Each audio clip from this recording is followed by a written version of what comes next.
Hello friends. आज हम English grammar का एक नया टॉपिक शुरू करने जा रहे हैं।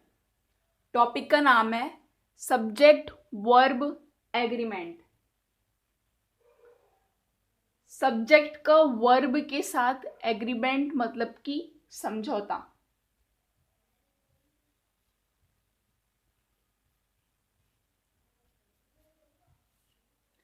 सब्जेक्ट का वर्ब के साथ में समझौता। समझौता मतलब कि जैसे जैसे अपनी सब्जेक्ट होगा वैसा वैसा ही अपना वर्ब होगा। जैसा जैसा सब्जेक्ट वैसा वैसा वर्ब, उसे ही कहा जाता है सब्जेक्ट वर्ब एग्रीमेंट। अगर प्लूरल सब्जेक्ट है, अगर प्लूरल सब्जेक्ट है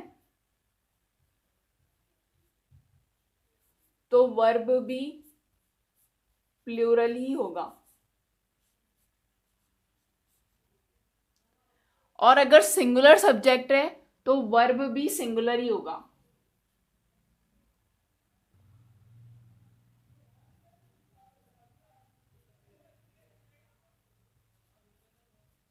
singular subject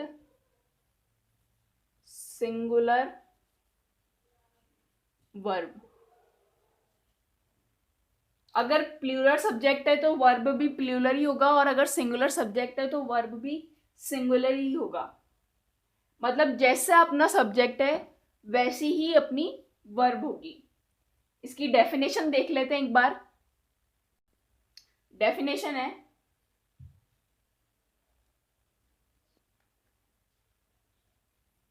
use of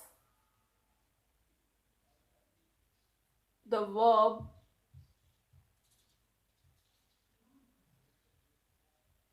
according to the subject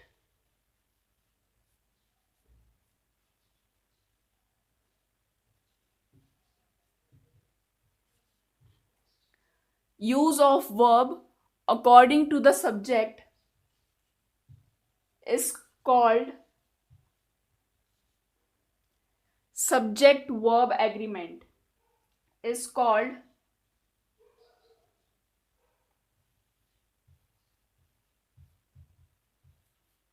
subject verb agreement।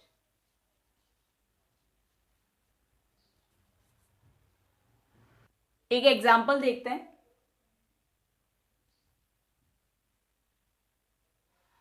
John and Johnny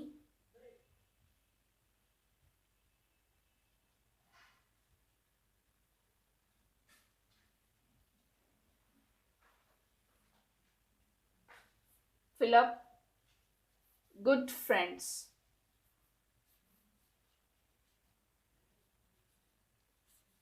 John और जॉनी क्या है? अच्छे मित्र हैं। ऑप्शन है आपके पास इज, एम, आर, हैज और हैव।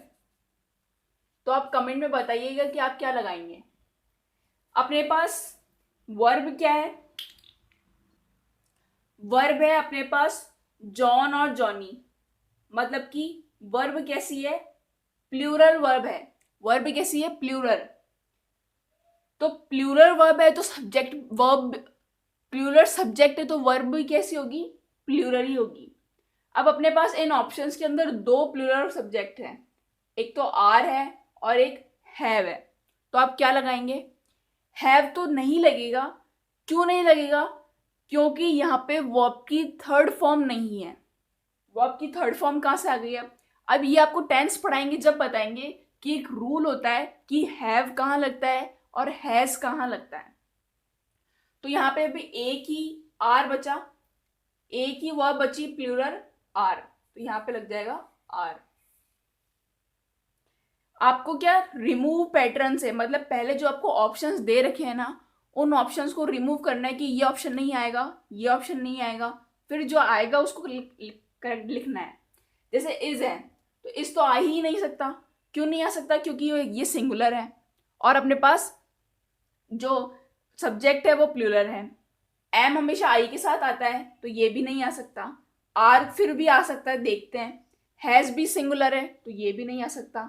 अब हैव और आर में कंफ्यूजन तो हैव के साथ के जो पार्ट्स हैं वो अपने पास नहीं है, थर्ड फॉर्म नहीं है, तो हैव भी नहीं आएगा, इसलिए अपने पास आएगा आर। अब सब्जेक्ट वर्ब एग्रीमेंट को करने के कुछ लॉज होते हैं, रूल्स होते हैं, कुछ फैक्ट्स होते हैं, तो अपन उन फैक्ट्स को पढ़ते हैं। तो अपना पहला रूल आज का, ध्यान से समझिएगा। First, indefinite pronoun.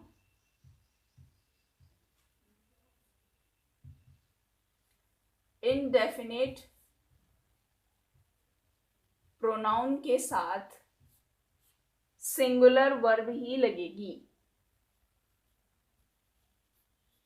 Singular verb ही लगेगी। इनडेफिनेट प्रोनाउन के साथ हमेशा सिंगुलर वर्ब ही लगेगी। अब इनडेफिनेट प्रोनाउन होता क्या है वो लोग आप जान लीजिए। इनडेफिनेट प्रोनाउन होता क्या है, तो मैं लिखती हूं यहां पे,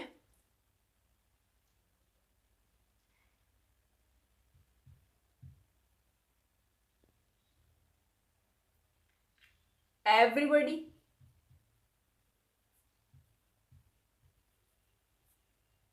everyone,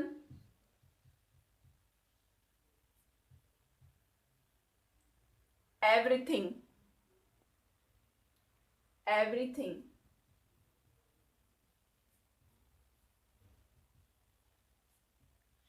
somebody, someone, something,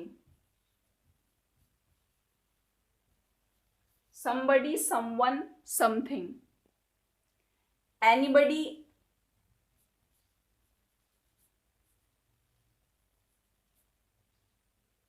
anyone, anything, nobody, no one, nothing, everybody, everyone, everything, somebody, someone, something, anybody, anyone, anything, nobody, no one, nothing। ये सब क्या होते हैं? इनडेफिनेट प्रोनाउन होते हैं, मतलब इनके बारे में अपने को कुछ पता नहीं है। एवरीबडी कोई भी हो सकता है, एवरीवन कोई भी, एवरीथिंग कुछ भी, मतलब इन प्रोनाउंस के बारे में अपने को जो कुछ पता ना हो तो उन्हें कहा जाता है इनडेफिनेट प्रोनाउन। इसका भी एक रूल होता है कि ये सारे प्रोनाउन जो होते हैं ना, एवरीबडी हमेशा एक साथ लिखे जाते हैं, मतलब आप इनको अलग अलग नहीं कर सकते। बस ये एक ही ऐसा होता है जो अलग नहीं लिखा जाता। क्यों नहीं अलग लिखा जाता है? अगर अपन इसे ऐसे लिखें तो ये बन जाएगा नोने, नो वन नहीं पढ़ेंगे लोग, इसे पढ़ेंगे नोने, तो इसलिए इसको अलग लिखा जाता है नो वन। बाकी सारे एक साथ लिखे जा सकते हैं। आप देख सकते हैं कि मैंने सारे वर्ड्स एक साथ लिखे हैं।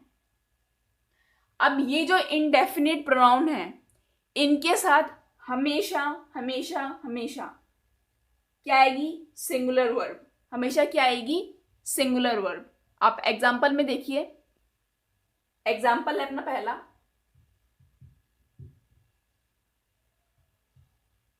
It is said that everything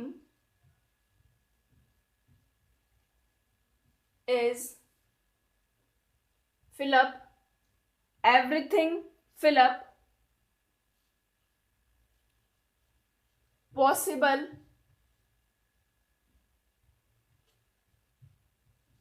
in the world. It is said that everything fill up is possible in the world. अब आपके पास कुछ ऑप्शंस हैं। पहला है will, are, is, have। ये अपने पास ऑप्शंस हैं। अब आप कमेंट में बताइएगा कि आपने क्या सोचा, क्या आएगा यहाँ पे। विल, विल तो फ्यूचर टेंस के साथ आता है, तो यहाँ पे तो आएगा ही नहीं क्योंकि यह है प्रेजेंट टेंस। आर फिर भी आ सकता है, इज भी आ सकता है, हैव भी नहीं आएगा। तो अपन ने इन दो ऑप्शंस को तो पहले ही कैंसिल कर दिया। अब अपने देखा कि इन जो अपने पास इनडेफिनिट प्रोनाउन है उसके साथ हमेशा हमेशा सिंगुलर वर्ब आती है, तो आर प्लूरल वर्ब है तो ये भी कैंसिल हो जाएगी। तो अपने पास बचेगा इज। तो सीधा सीधा अपने पास आंसर आया है, it is said that everything is possible in the world. It is said that everything is possible in the world. आप एक और एग्जांपल देखिए,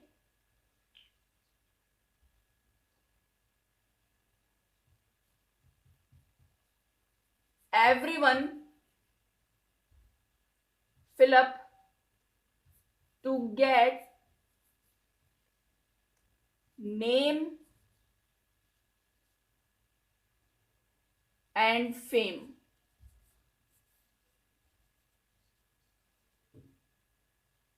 सभी लोगों को नाम और पैसा चाहिए, सभी लोगों को नाम और पैसा चाहिए।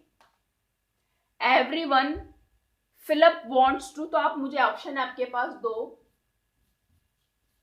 want और सेकंड ऑप्शन है आपके पास wants।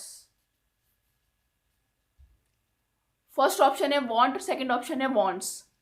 तो everyone क्या आएगा बताइए, कमेंट सेक्शन में बताना क्या आएगा। everyone wants to get name and fame।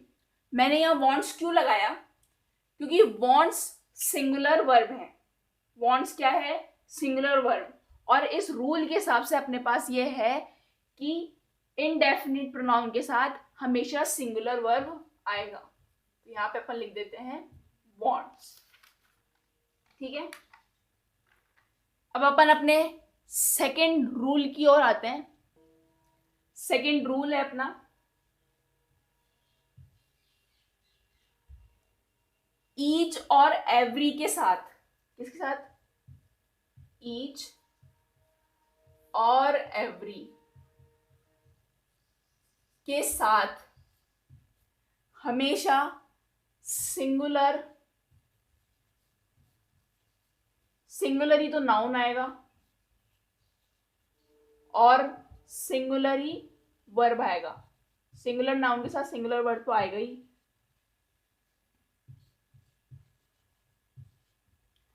Each और एवरी के साथ हमेशा सिंगुलर नाउन आएगा और सिंगुलर वर्ब आएगा। ठीक है, ये अपना दूसरा रूल है। एग्जाम्पल देखते हैं, each boy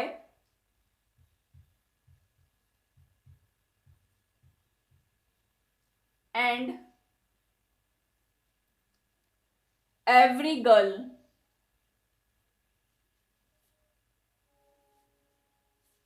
each boy and every girl fill up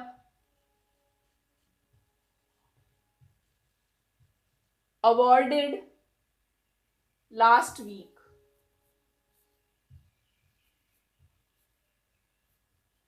ठीक है, each boy and every girl was awarded last week। तो आपके पास ऑप्शन है was, is, am, are, were। ये 5 ऑप्शन है आपके पास। कमेंट सेक्शन में कमेंट करना आपने क्या सोचा था।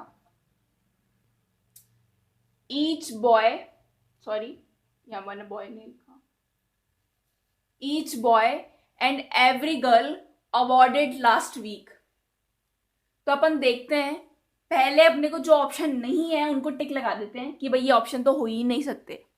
तो वर तो किसी हालत में नहीं हो सकता। क्यों नहीं हो सकता, क्योंकि ईच और एवरी के साथ हमेशा सिंगुलर नाउन और सिंगुलर वर्ब है।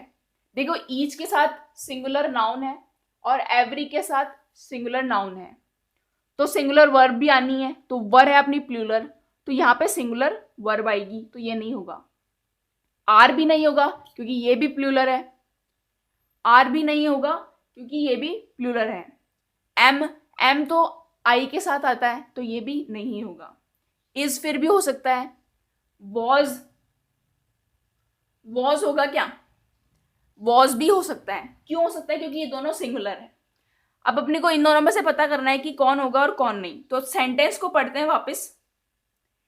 ला each boy and every girl fill up awarded last week. तो आप इस वर्ड को देखिए, यहां पे आ रहा है लास्ट वीक। लास्ट वीक मतलब कि चल जाता है सेंटेंस पास्ट में। तो पास्ट में वॉज आता है या इज आता है? वॉज आता है। तो इज भी नहीं होगा, अपने पास आंसर आ जाएगा वॉज। अपने पास आ जाएगा वॉज। सेकेंड एग्जाम्पल देखते हैं। Each and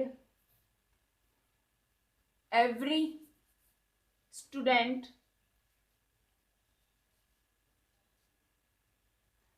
fill up is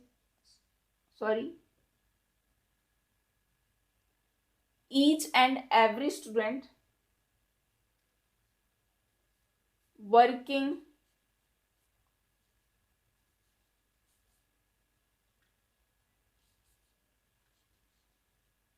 hard, each and every student working hard nowadays. Each and every student is working hard nowadays. ठीक है, आपके पास ऑप्शन है will, is, was, are, has। तो अपने पास कुछ ऑप्शंस हैं। अब अपने को पता करना है कि कौन आएगा। कमेंट सेक्शन में बताइएगा क्या आंसर होगा। Each and every student working hard now days. तो अपन पहले हटा देते हैं जो ऑप्शन अपने काम के नहीं है। हैज काम का नहीं है। हैज सिंगुलर है लेकिन फिर भी काम का नहीं है क्योंकि हैज के साथ हमेशा थर्ड फॉर्म होती है और यहाँ पे आईएनजी लग रहा है, तो ये तो नहीं होगा। आर तो बिल्कुल भी नहीं होगा क्योंकि इसके साथ सिंगुलर वर्ब लानी है, तो ये भी नहीं होगा। वॉज हो सकता है, देखते हैं। विल भी नहीं होगा, विल फ्यूचर टेंस के लिए है, ये प्रेजेंट टेंस है। अब इज और वॉज बचा अपने पास। तो each and every student working nowadays, working hard nowadays. तो मैंने अभी आपको बताया कि ये सेंटेंस क्या है? सिंगुलर। तो मुझे कैसे पता चला? नाउअडेज। क्वेश्चन को वापस दोबारा पढ़िए। Each and every student working hard nowadays. इन दिनों सभी बच्चे मेहनत का काम कर रहे हैं। तो यहाँ पे इज क्या, नाउअडेज क्या हो गया? प्रेजेंट में आ गया। नाउअडेज किस में आ गया? प्रेजेंट में, इसलिए इज लग जाएगा। वॉज पास्ट में है तो नहीं लगेगा। इज अपना आंसर हो गया। आज अपन ने सब्जेक्ट वर्ब एग्रीमेंट के 2 रूल पढ़ लिए। Next rule, third rule next video में। तब तक के लिए बाय बाय, थैंक यू।